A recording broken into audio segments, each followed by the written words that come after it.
Saluda el jefe Leví, Víctor Hugo Sánchez. Hoy tenemos a nuestro invitado especial, nuestro querido hermano Salvador Medina de la Rosa, jefe profeta de la Quinta Iglesia Profética de Sardis. Bienvenido seas, mi hermano. Muchas gracias. Muchas gracias por la entrevista, hermano. Muchas gracias, hermanos, por acompañarnos en...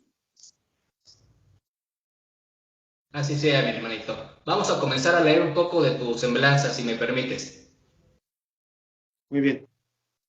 Gracias. Salvador Medina de la Rosa nace un 28 de abril de 1976 en la Ciudad de México. Nuestro hermano cuenta con una larga trayectoria tanto académica como ministerial. Cuenta con estudios del idioma inglés, conocimientos en el área turística y actualmente es estudiante de la carrera de pedagogía.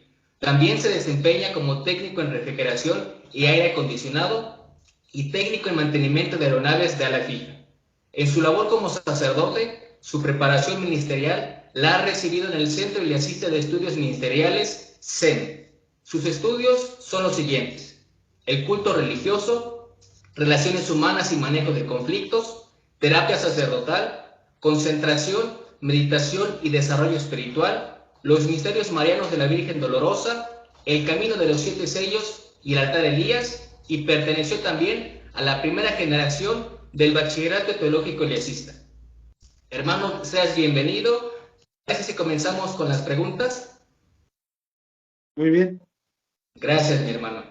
Cuéntanos, hermano profeta, ¿cómo fue que conociste y cómo fue que creciste en el recinto Moisés, Jesús y Elías, perteneciente al espiritualismo trinitario mariano? Bueno, a este recinto yo pertenecí desde niño, toda mi vida, desde niño estuve ahí. Mi madre ella fue componente del recinto, ella fue columna. Y pues ella desde muy pequeño nos inculcó ir ahí a ese lugar, y desde siempre he tenido por religión la que se fundamenta por Don Roque Rojas. Eh, este recinto ha estado desde siempre ahí en la calle 3, de allá cerca del Metro Aeropuerto. Es uno de los recintos, se dice que fue fundado después del recinto de la fe y después del recinto del mediodía. Bueno, el mediodía es el principal, después del de la fe y después, según se dice, que sigue este. Es un recinto muy grande, es un recinto que tiene mucha gente. Pero sí, hasta hasta la edad de adolescencia es cuando estuve ahí. ¿Y qué cargos ocupaste dentro de ese recinto? ¿O solamente eras congregación, hermano? Solamente era congregación. Sí quise ser parte de los componentes, pero en ese entonces fue muy difícil poder ser un componente, porque pedían que fueras al desarrollo, y después de un cierto tiempo, nunca te decían cuánto tiempo, sino te decían que tenías que estar yendo a los desarrollos, y si veían que tú tenías el don, pues ya tú podías pertenecer. Pero de otra forma no. Entonces yo nada más fui pueblo, nada más, congregación. Muy bien. Dentro de tu adolescencia, ya parte de tu juventud, conoces la iglesia iliacista. ¿Cómo es que la conoces? La iglesia de la Cista yo la conocí cuando tenía 18 años. Yo la conocí por medio de la madre de mi niña, de la hermana Araceli García Oropesa. Ella es sacerdotisa ungida y consagrada. Cuando yo la conocí, ella ya era sacerdotisa ungida y consagrada de la iglesia. Y ella fue la que me llevó. Ella fue la que me llevó a conocer lo que ahora es el sello supremo del Dios vivo, que en ese entonces era la séptima iglesia patriarcal de la Odisea. Así fue como yo la conocí. Ah, muy bien. ¿Y por qué decides integrarte a la iglesia iliacista? Pues yo decido integrarme a la iglesia porque la iglesia laicistas respondió a muchas de las preguntas que yo me hacía acerca de Dios, acerca de la religión. Y pues de entrada te he de decir que yo no veía con un poco de recelo la iglesia. porque pues uno ve los símbolos y uno no los conoce, y uno teme a lo desconocido, a lo que uno no sabe de qué se trata, pero poco a poco, conforme fui conociéndola, también gracias a la hermana que me fue enseñando, me fue diciendo, me fue interesando.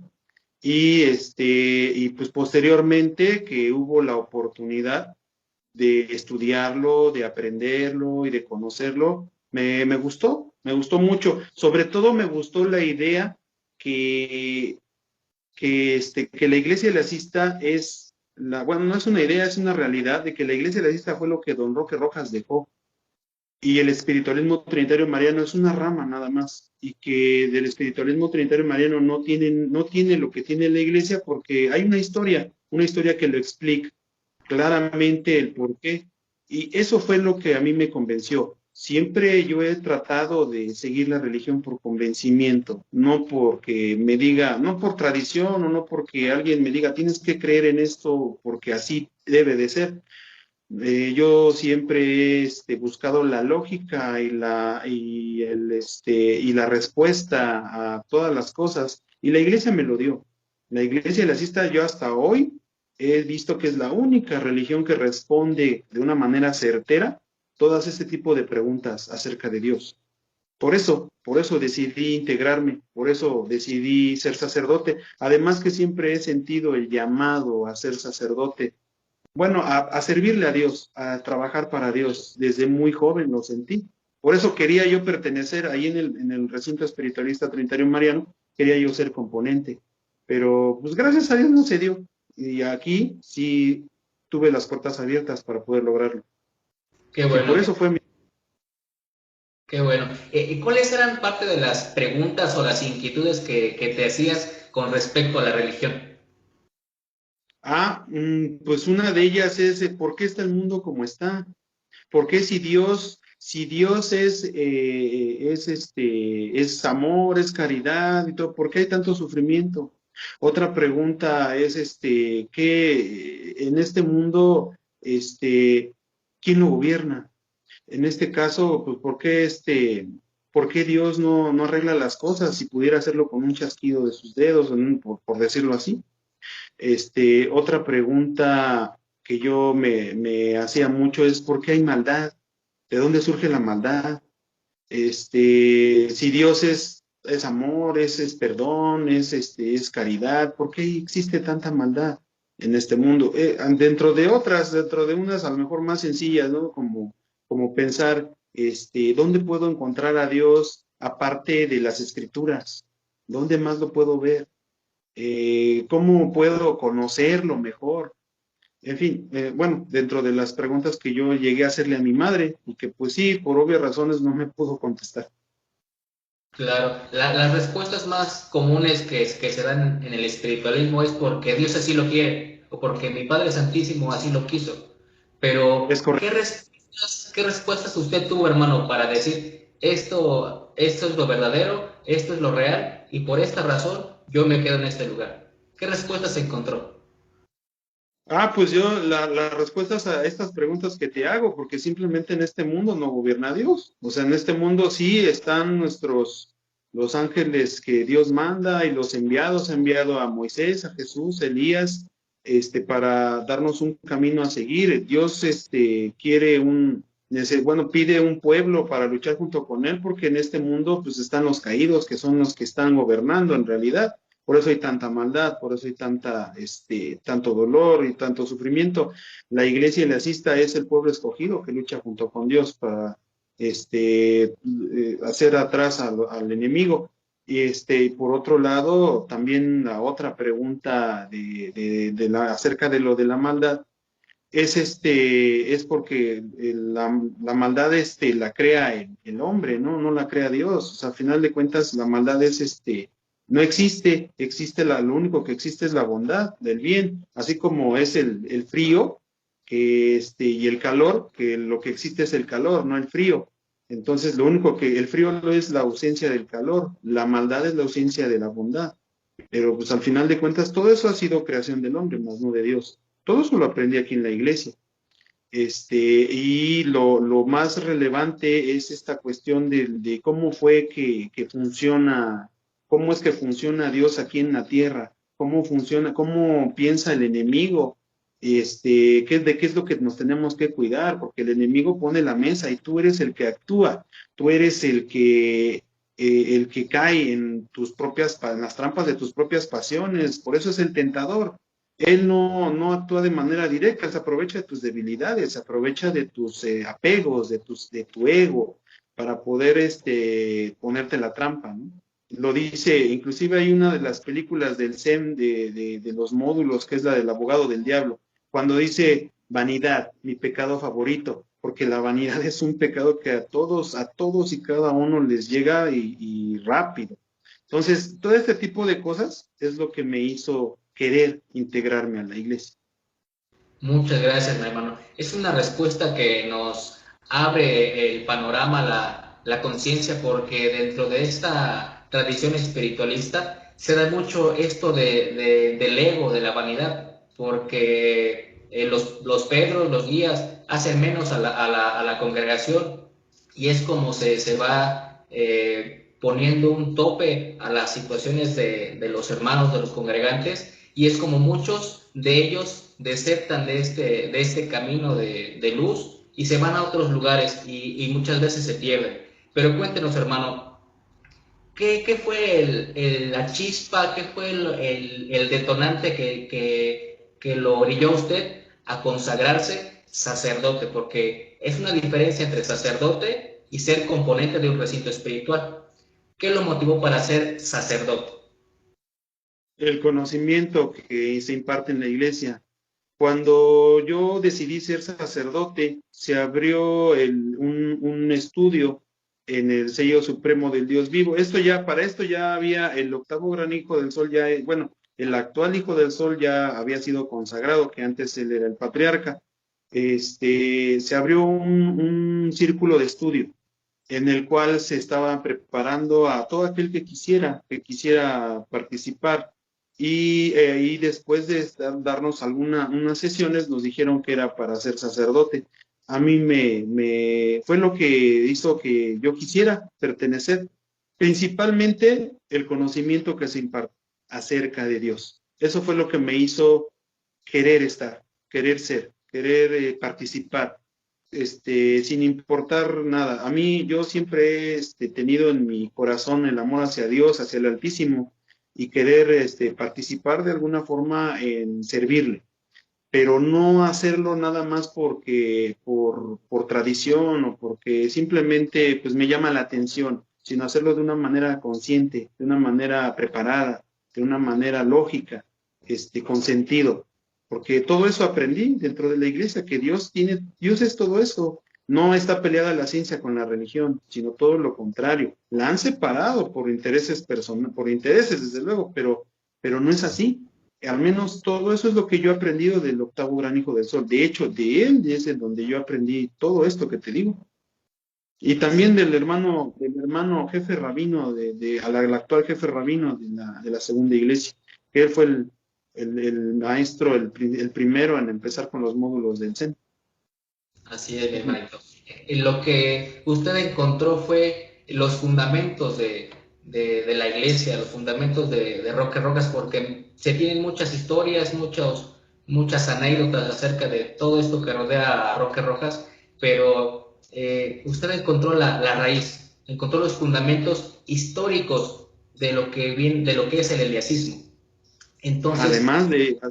además de ello, exactamente, mi hermano, y es lo que pretendemos que nuestros hermanitos busquen y puedan encontrar un fundamento realmente sólido que los cimiente en una base para que puedan crecer y puedan compartir de las delicias o de los sabores dulces que da este gran árbol que es el eliasismo. Pero continuando, mi hermano, dentro de su trayectoria ya como sacerdote, ¿conoce usted a un gran personaje muy querido para todos nosotros, que es el señor Don Evaristo Lara Reina, séptimo gránico del sol? ¿Cómo fue que lo conociste, mi hermano? Lo conocí, antes se hacían congresos anuales. Empecé yo a asistir a estos congresos en el año del 95. Fui a un salón llamado, bueno, un salón allá por el Ajusco. Después en el año del 96 volví a ir a un congreso hecho en un salón de fiestas llamado El Coronel, que se encuentra ahí donde está el anillo periférico, ahí cerca de la sede suprema. Y ahí fue donde tuve la oportunidad de poder conocer al séptimo gran hijo del sol, don Evaristo Lara Reina. De hecho, nos tomamos una foto ahí con él. Y el señor gran hijo del sol, en ese entonces, pues era un hombre bajito, un hombre ya de tercera edad, un hombre callado, un hombre muy carismático. Él siempre que hablaba y que decía, se iba a dar su mensaje, él siempre decía cariñosos hermanos. Él fue el primero, bueno, él fue el que puso esa frase de cariñosos hermanos. Recuerdo mucho que también cuando él hablaba, él daba su mensaje, el ahora gran hijo del sol, el entonces patriarca, él siempre resaltaba el mensaje del Espíritu Santo que se manifestaba a través de él. Y era muy bello, era muy, muy, muy bello. El señor gran hijo del sol, Evaristo Lara Reina, un hombre muy sencillo, muy, muy noble. Se veía mucha, mucha nobleza en ese hermano. Bueno, el señor Ganijo del Sol. Sí, así fue como lo conocí, en un congreso, ahí en el Salón del Coronel. Yo Gracias, tenía don. 19, no, 19 años, 18, 20 años tenía. 20 años. Mire, qué 20 años gran tenía. privilegio, porque muchos eliasistas actuales, incluyéndome a mí, nos hubiera gustado haber conocido al séptimo gran hijo del sol, así como nos platica usted, mi hermano. Sí, sí, que Muchas el Señor gracias. me dio esa fortuna. Qué bueno que tuvo esa dicha del Señor Dios, esa bendición. Pero ahora cuéntenos, hermano profeta, dentro de igual de su trayectoria como sacerdote, llega un momento en el que es llamado para ser nombrado guardián de la tribu de Zabulón. ¿Qué pasó ahí? ¿Cómo se desarrolló este momento de su vida? Eh, Esto fue por medio del desempeño que tuve como sacerdote. Yo, después de haberme consagrado y de haberme ungido y que estaba yo estudiando, pues estuve en cumplimiento de mi ministerio y por el desempeño de este cumplimiento fue como el señor, entonces el Leví, el jefe emérito actual, Blas Segoviano, me llama para ser su guardián. No estaban consagrados todos los guardianes en ese entonces. Él necesitaba ayuda y pues, él posó sus ojos en mí por eso, por ese cumplimiento, porque yo no faltaba a mis clases del SEM, yo tampoco faltaba a los trabajos del domingo, entre semanas si podía iba, porque también trabajaba, y siempre con mucho amor, con mucha devoción en el sacerdocio. Y eso fue lo que al menos eso fue lo que él me comentó, que por eso me había elegido para hacer para ver si quería yo ser su guardián de la tribu de Zabulón, y me dio esa honra. Sí, así fue como me eligió. Bendito sea el Señor Dios. Esto es una característica muy, muy especial de usted y también de todos los eliasistas, porque son disciplinados, son obedientes y muy, muy dedicados al estudio, como lo fue usted, mi hermano. Le agradezco ese ejemplo que usted nos da. Muchas gracias. Ahora, dentro también de esta trayectoria, ya es usted guardián de la tribu de Zabulón, pero hay un momento en la historia de la iglesia en el que el octavo gran hijo del sol, don Efraín, lo llama a usted para ser el primer vicario del sello supremo del Dios vivo. Cuéntanos esta historia, hermano. Yo después una vez que yo fui consagrado guardián de la tribu de Zabulón, se dio la situación de que llega el hermano Daniel Mora, y junto con su familia llegan ellos a querer ser parte del eliasismo, junto con su hijo, el actual guardián de la tribu de Rubén. Llegan a querer ser parte del eliasismo y piden ellos, pues, que se les enseñara, que fueran allá a enseñarles al que ahora es el santuario de la tribu de Zabulón. Yo fui a dar clases ahí durante un año. Fui a darles clases a todos los componentes que él tenía. Él tenía cerca de 40 y tantos componentes. De todos estos hermanos, pues nada más se quedaron los mejores, porque esa es la realidad, pero de acuerdo a ese desempeño, porque iba cada 8 días, yo no descansaba, a pesar de que a lo mejor podría haberlo hecho, nunca quise descansar, siempre quise trabajar. Pienso que en esta vida es cuando tenemos que trabajar hasta el cansancio, porque pues, no tenemos otra oportunidad, solamente es en esta. Y por eso yo decidí trabajar, trabajar, trabajar, irme a darles clase. Yo hacía cultos el sábado y el domingo, el sábado y el miércoles ahí en el Sello Supremo, aunque estuviera yo solo, yo hacía mis cultos y luego el domingo me iba a darle clase al hermano Daniel.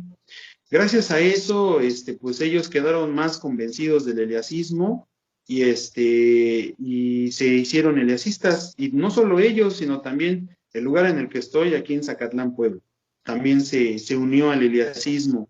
Entonces, de acuerdo a este desempeño, es como el hijo del octavo gran hijo del sol, fija su mirada en mí para poder ser su vicario, para ser el primer vicario, la persona que le ayudara, que lo apoyara en todos sus necesidades que él tenía o él tiene como jefe supremo. Y pues así fue. Después, cuando se consagra el recinto del que ahora es la tribu de Zabulón, que se consagró primero como sede jefatural del sello cuarto, ahí fue donde él me pidió mi estola de guardián y me dio la estola que él tuvo, que él tenía de hijo del sol, que porque él le hicieron después otro hábito. Ya tenía esa estola y esa me dio para que yo fuera el vicario, una estola terciopelada, de color rojo, que actualmente la tiene la hermana primera vicaria. Ahí fue donde él me consagró, por decirlo así. En ese momento fue cuando él me pidió mi estola. Y ahora sí fue por eso, fue por el desempeño que yo tuve como guardián.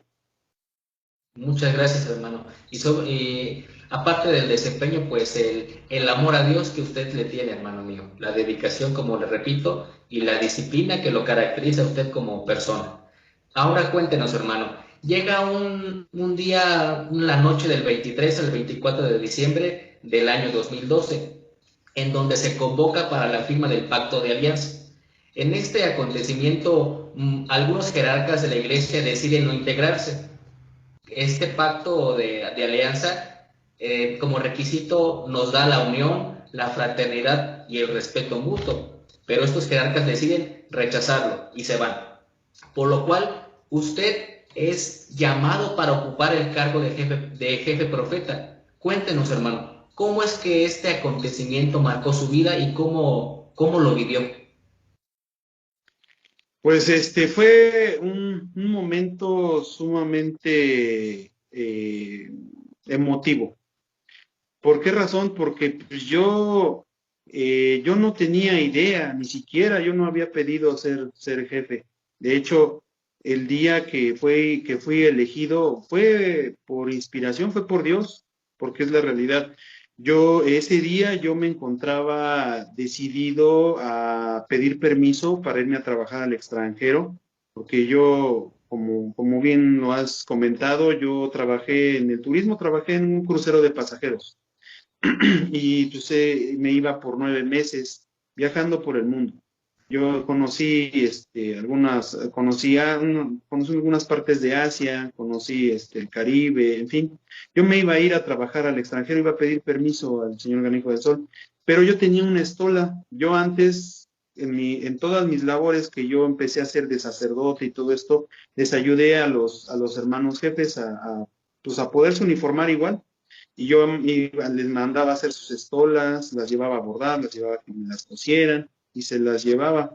Yo tenía la estola del hermano, del guardián de la tribu de José, y también de algunos guardianes también les ayudé con sus estolas. Y yo iba a entregar esa estola, yo dije, pues esto lo tengo que entregar, no me puedo quedar con esto. Dije, pues voy a ir, y fui a la sede del sello supremo.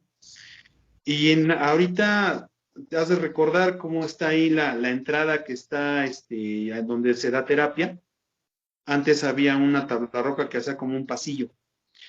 Y en esa entrada estaban ellos, no había nadie, estaban ellos dos, estaba el gran hijo del sol y el rabino. Y cuando yo entré, el hermano rabino, con su firmeza que lo caracteriza, me dijo, ¿quién te mandó? ¿Quién te dijo que vinieras? ¿Por qué viniste? Digo, no, pues nadie, ¿no? No, nadie. Yo nada más venía a entregar esto, venía a ver si estaba aquí el hermano. Yo me acordaba que iba a venir hoy y pues, nada más venía a entregar la estola. Y el hijo del sol le dijo, él es el que va a ser el profeta. Ya el hijo del sol ha reiterado cómo ha sido, ¿no? Que él dijo que aquel que entrara por esa puerta, el primero que entrara por esa puerta iba a ser el profeta. Y pues fui yo, pero no había nadie. Yo no iba a ir, hermano. Te lo juro, yo no iba a ir ese día, para nada. Yo me iba a ir al extranjero a trabajar, yo pensaba irme a trabajar, pero Dios pues tenía otro plan para mí. Esa es la realidad. Y bueno, todavía en el día del pacto, todavía estábamos encendiendo el incienso y todavía el rabino le preguntó a un señor que era de la guardián de la tribu de Rubén, le preguntó que si quería ser el profeta y él dijo que no, que lo iba a pensar, que no, que después, que le diera chance.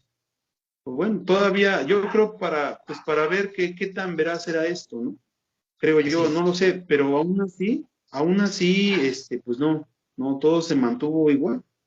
Y pues así fue como llegué a ser el jefe profeta, de esa Y manera, y fue muy emotivo para mí.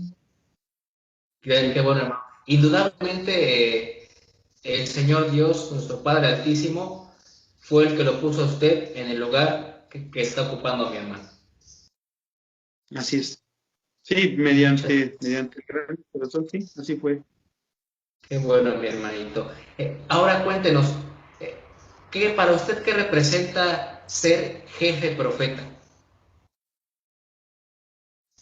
Pues es un privilegio. Para mí es lo mejor que le puede pasar a un ser humano. Para mí, de hecho, desde ser sacerdote es lo máximo. Para mí ha representado lo máximo que me ha podido suceder en la vida. Es una enorme bendición. Sí, lleva una gran responsabilidad definitivamente, pero yo no lo veo más que una responsabilidad, un privilegio. Para mí ser el jefe profeta es un alto honor al cual tengo que honrar día con día. Y día tras día lucho por ser un mejor ser humano, porque como sabes, todos tenemos apegos, todos tenemos pasiones, todos tenemos cosas y tenemos que cambiarlo. Y aún como jefe, igual, no solo que Dios nos da mayor bendición para poder hacerlo. Y pues hasta ahorita, pues ahí vamos trabajando en ello, ¿no? Espero que Dios me conceda más vida para poder lograr algo más todavía de todo lo que hemos podido realizar. Eso para mí, ser jefe profeta es eso. Gracias, mi hermanito. Cuéntenos, ¿cuántos recintos tiene usted a su cargo de la quinta iglesia? Actualmente tenemos 1, 2, 3, 4 recintos a nuestro cargo. Muy bien. La sede jefatural está en Zacatlán, Puebla, ¿verdad? Zacatlán, Puebla, así es. Ahorita nos encontramos en la sede jefatura. Muchas gracias, Sí, mi estamos hermanito. con... Ujú. Me están transmitiendo los cultos en vivo, ¿verdad? En Facebook. Así es, sí. Estamos transmitiendo los cultos en vivo. Mañana yo voy a hacer el culto al Altísimo. Vamos a realizar el culto al Altísimo. Yo lo voy a oficiar. Y vamos a pedir por el trabajo, por todos los problemas relacionados al trabajo de los hermanos, de las personas. Pedirle su misericordia al Altísimo, su caridad y que nos escuche para que se resuelvan todos sus problemas. Qué bueno, mi Así hermanito. es. Ya lo escucharemos en el culto, intercediendo ante el Señor Dios para las llaves del trabajo de nuestros hermanos. Muchas gracias. Ahora, hermanito, para finalizar, quisiera que nos diera usted un mensaje a todos nuestros hermanos que nos ven de las distintas corrientes nacidas del eliasismo. ¿Qué les diría usted, mi hermano? Bueno, pues yo les diría que en estos tiempos de crisis, así como en cualquier otro tiempo, refuercen su fe, refuercen su confianza en el Señor, porque el Altísimo Dios es el único que nos va a salvar. Los caminos para la salvación son muchos. Bueno, son algunos, pero hay unos que sí son más certeros, o más seguros, o más rápidos. Y uno de ellos es la oración. Acercarse a Dios siempre va a ser algo bien vivificante para nuestra fe, para nuestra esperanza en Dios, para tener esperar de Él la misericordia de su amor y que nos libre de toda desgracia y de todo dolor, porque en este mundo pues seguimos estando vulnerables ante cualquier ataque. En este caso, pues ahorita estamos vulnerables ante el virus del coronavirus, que pues es algo que está en el ambiente y que realmente pues lo único que podemos hacer para podernos salvar de esto es fortalecer nuestro sistema inmunológico y además de eso, pues hacer oración, pedirle al Señor que nos libre de ser contagiados y que nos llegamos a contagiar, pues vamos a librarlo en 3 días. Así puede ser, y lo digo por experiencia, porque yo en algún momento sufrí de varicela a la edad de 28 años, una cuestión así, que ya es una enfermedad peligrosa a esa edad, esta enfermedad. Y yo, al igual que mi hermana, que sufrimos de la enfermedad al mismo tiempo, solo que a ella le costó salir de la enfermedad los 40 días y yo en 4 días salí de la enfermedad sin problema alguno. Entonces, pienso yo que el Señor no nos deja, que el Señor no nos va a abandonar si nosotros no nos alejamos del camino. Eso es mitad y mitad. Nosotros tenemos que buscar a Dios para que Él esté cerca de nosotros y también tenemos que honrarlo con nuestro comportamiento, con nuestra forma de actuar, porque lo que el Señor quiere son corazones, quiere actos, no quiere sacrificios vanos.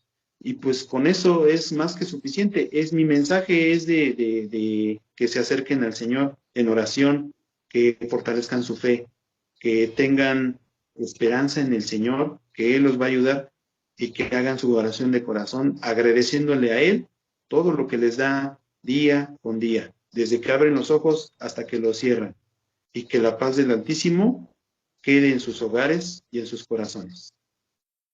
Así sea, hermano profeta. Sí. Quisiera la próxima ocasión nos invitar a usted allá a la sede del sello quinto para que nos enseñara un poquito de doctrina del sello quinto, nos presenta a sus guardianes, conozcamos el recinto y para que nuestros hermanitos sepan qué es lo que hay en un recinto eliasista, porque se ha dado mucho que, como usted nos comentó bien, llegamos y conocemos un altar eliasista y vemos la simbología, vemos los cuadros, vemos esto y nos espantamos, nos alarmamos, pero porque no lo conocemos. Y espero que usted nos pueda ayudar con ese aspecto, con ese tema, para que nuestros hermanitos conozcan un poquito más sobre el eliasista. Claro que sí, cuando usted lo disponga, mi querido hermano jefe Leví, claro que sí. Muchas gracias, hermano. Le mando un fuerte abrazo a usted, a sus guardianes y a toda su congregación. Muchas gracias igualmente. Abrazos fraternales. Que la paz de Dios quede con ustedes. Gracias, igualmente, mi hermanita. Gracias.